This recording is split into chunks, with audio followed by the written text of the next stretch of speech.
Magandang araw po sa inyong lahat mga kababayan at welcome back dito po sa PNR at eto nga mga karibin natin patungkol po dito ang ating alamin at bibigyan ng komento ngayong araw na ito. Nag-warning na tambad di matahimik sa ruling ng korte. At lumalabas po mga kababayan na mas mataas pa sila kaysa po sa Korte Suprema. Nako po. Patungkol po riyan mga karibin natin ang ating alamin at bibigyan ng komento ngayong araw na ito. Pero bago pong lahat, bago po natin simulan to, kung bago ka pa lang at hindi pa po nakapag-subscribe sa ating munting channel, please don't forget to subscribe at palike na rin po ng video ito. Maraming salamat po. Eto na nga, simulan na po natin to. Sumaya ang bayan ko sa magnanakaw na tao.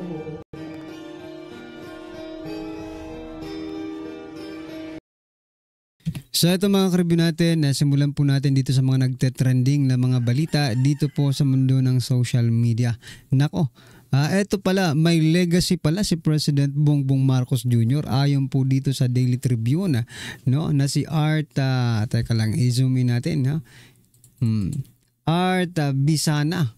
Sabi po dito ni Art, BBM's legacy, crackdown on corruption. Nako, totoo ba ito?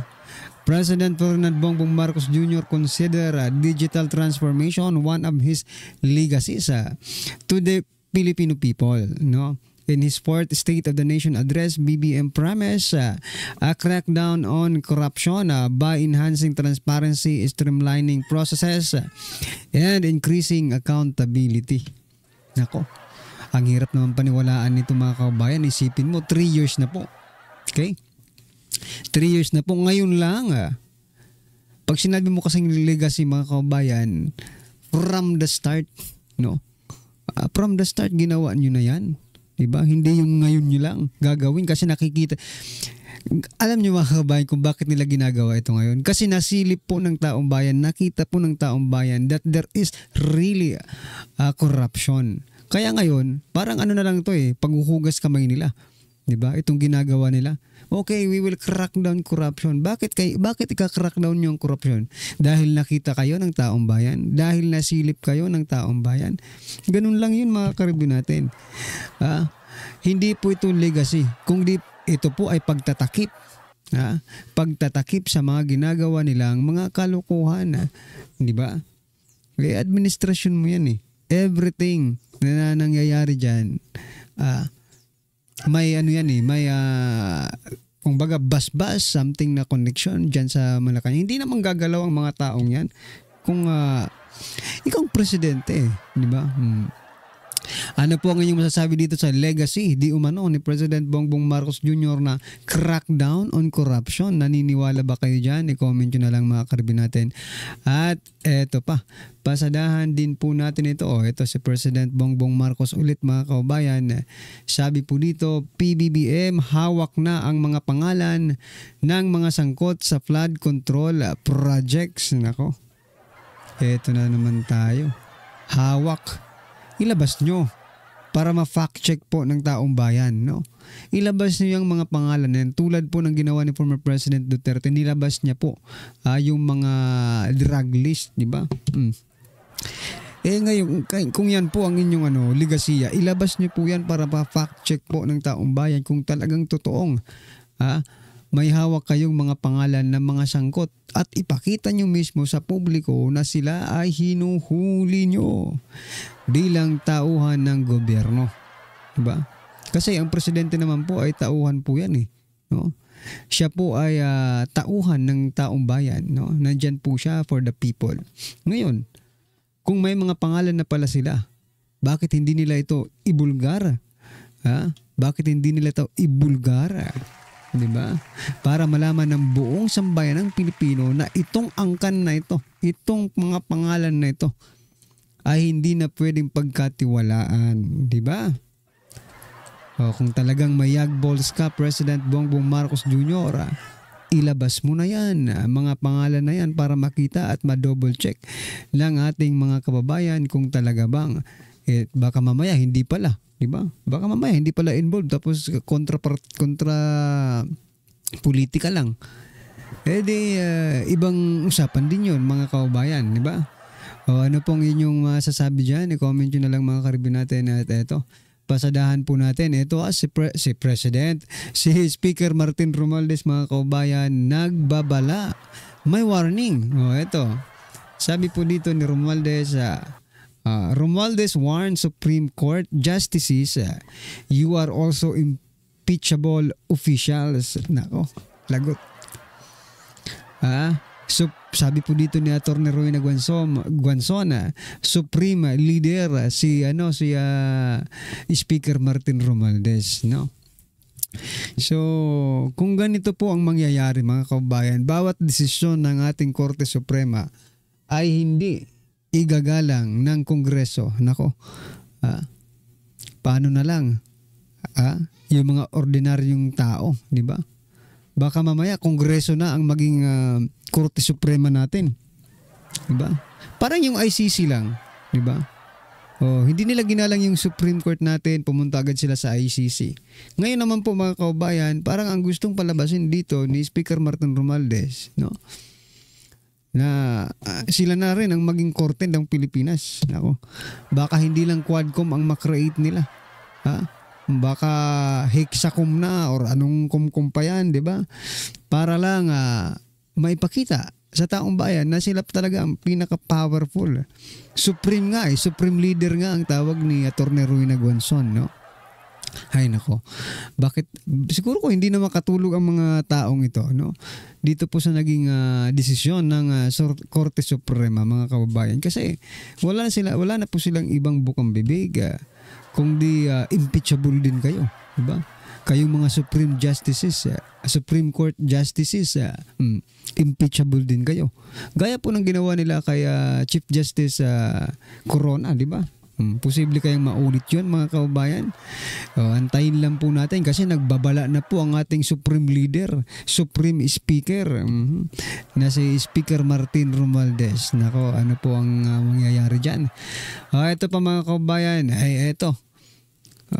Kasamahan po ni Speaker Martin Romualdez, sabi naman po dito, ayaw ko naman pangunahan ang mga justices natin. Sino ka ba? Sino ka ba? Tingog party list, okay? Ayaw ko naman pangunahan ang mga justices natin, pero sana'y maging bukas ang kanilang isipan at kung ano ang mas makakabuti sa ating bayan. Ako. Ikaw, Jude Asedre, alam mo bang sinasabi mo? Di ba? Makakabuti ba sa ating bayan na i-impeach si Vice President Sara Duterte? Bakit magiging mabuti ba ang kalagayan ng ating bansa pag na-impeach si Vice President Sara Duterte? Ang naisip po ng taong bayan ay baka lumala pa. Baka lumala ang sitwasyon ng ating bayan kapag na-impeach nyo si Vice President Sara Duterte. Bakit mga karibin natin? Ngayon pa nga lang di ba? Ngayon pa nga lang na nandyan pa. At may tumitingin pa sa mga kalokohan ninyo. Ganito na ang nangyayari sa ating bansa. Paano na lang kung wala na? Di baka lubog na tayo sa utang, walang proyekto, di ba? Mas malaki na ang ayuda. Yun lang. Baka malaki na po ang ayuda para malaki rin ang nasa bulsa. Sabi nga sa comment, lakihan nyo naman yung ayuda, no? Para talaga masabing nag-i-improve ng ating ekonomiya, bigyan nyo ng 50K na ayuda, no? Every month. Yung ating mga kababayan, nako, hindi na po yan magtatrabaho. At uunlad na po ang ating ekonomiya sapagkat bibili na lang po sila ng bibili, no? Wala nang magtatrabaho. Ganun ba ang gusto nyo?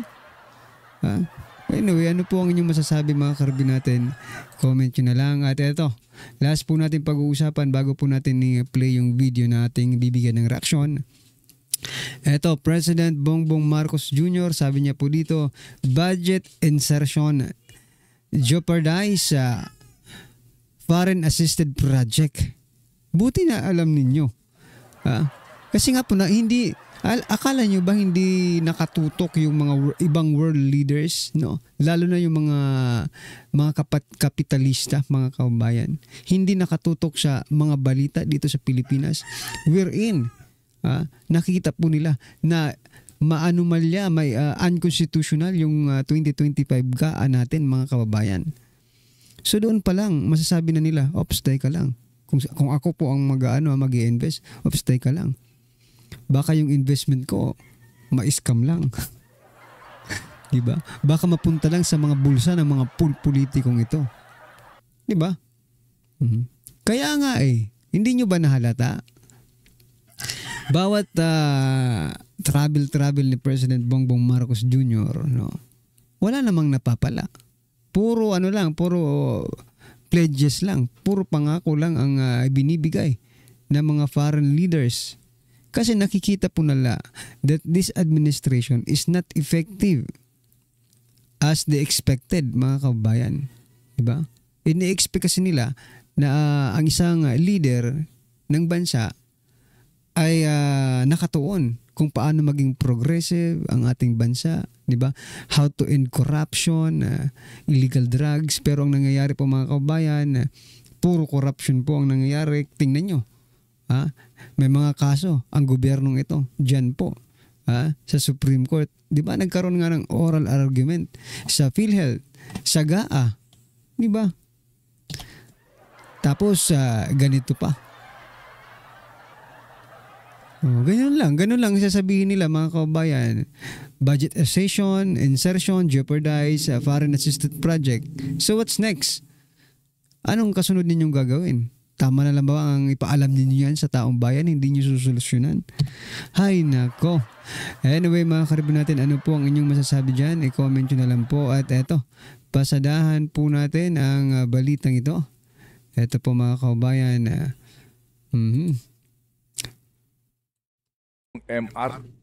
Ito, ang Kamara, kapag pinag-uusapan ng accountability, napakasipag nila sa accountability ni VP Sara.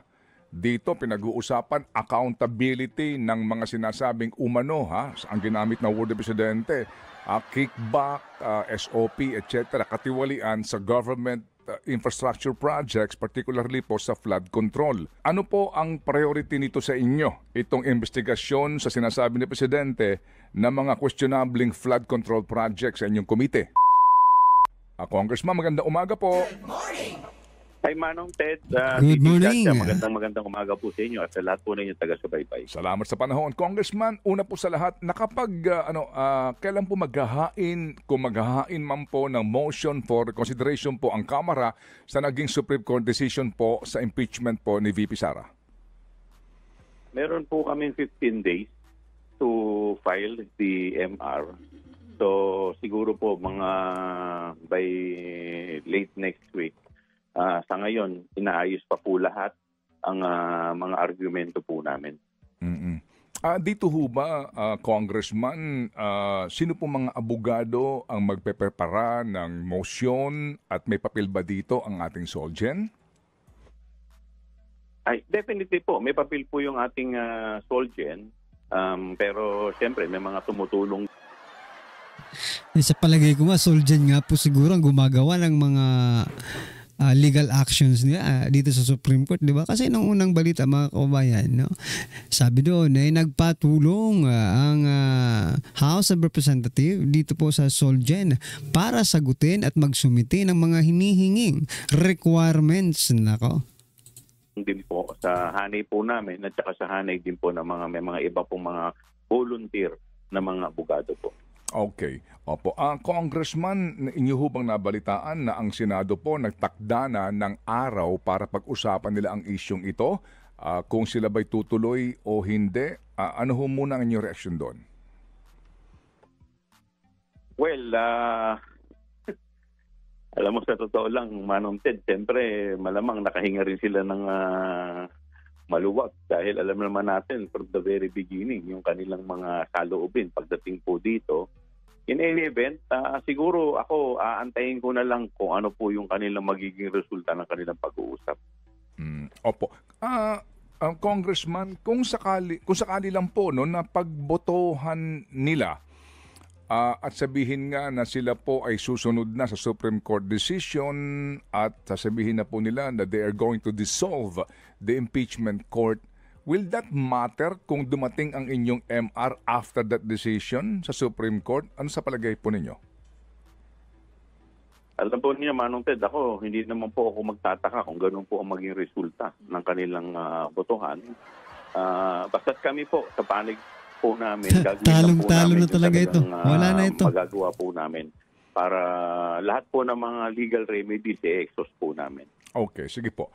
Sige. So, Congressman, ito po naging sona po ng ating presidente. Klaro ho naman, you were present there. Ano po, yung mga kanyang sinasabi na mahiya naman kayo. Opo, doon po sa usapin na iyon na binabanggit niya na mga usapin ng accountability, ano po ang reaksyon po ninyo bilang committee chairman po ng House Committee on Good Government and Public Accountability? Well, titignan po natin yan. Hindi naman po natin po pwedeng baliwalain yan dahil mismo ang Pangulo na ang nagsalita tungkol dito. Parusahan niyo sarili niyo. Po kasi, ang una muna natin gagawin, bubuuhin po muna natin yung mga miyembro ng ating committee. And then, pag nabuo na po ng mga miyembro, ang vice chair, papatawag po natin at pag-uusapan po namin yung mga ganitong klaseng bagay. Opo. Congressman, kasi nga po ngayon sinasabi ng iba na eto ang Kamara kapag pinag-uusapan ng accountability, napakasipag nila sa accountability ni VP Sara.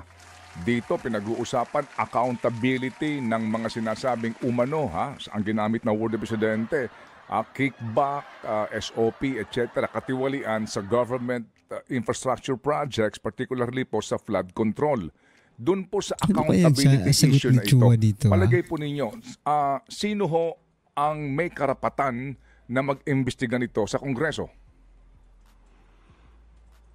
Well, sa akin pong pananaw, kung unang-una, gusto ko munang malaman yung mga may na talaga, may mga masasabi nating konkretong ebidensya na agad, nang sa ganun ay hindi tayo yung parang nagwi-witch hunt. Yan, titignan na po natin agad yan. Pero sa akin pong paniniwala, ang aming pong committee ay may karapatan naman para ito isiya sa atin. Opo. So, kung ang inyo pong komite, yung Committee on Good Government and Public Accountability po ang mag-iimbestiga dito, kaninyo bubuin lamang ang buong membership po ng komite sa usapin po ng pagsiguro na magiging accountable dito ang mga posible na masangkot ay miyembro mismo ng Kongreso. Paano po ang magiging action po ninyo dyan?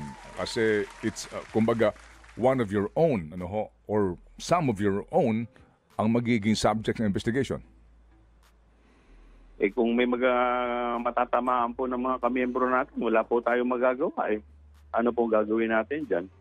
Unang-una naman po, lahat naman po ng ating committee meeting, talaga namang, lahat naman po ng ating committee meeting live. At ito yung pinakikita po natin sa taong bayan. So, siyempre, kung sino po ang tatamaan, wala po tayong magagawa.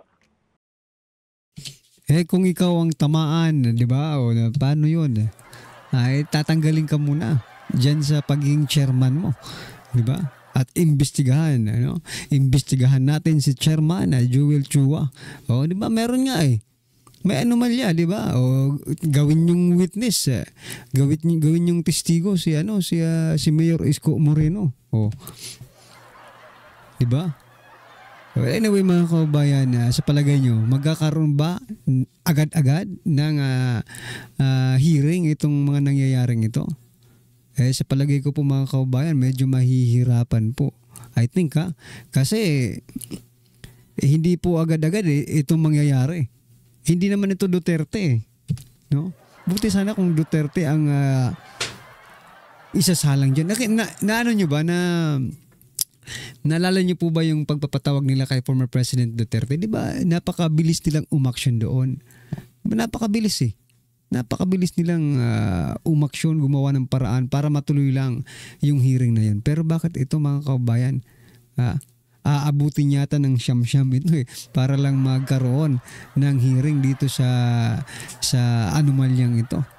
Anyway, ano po ang inyong reaksyon, opinion patungkol po dito mga kariban natin? I-comment nyo na lang po sa baba para at least alam po nating mga kababayan ng inyong opinion. Maraming salamat po. Please don't forget to like the video. Maraming salamat po. Sa walaan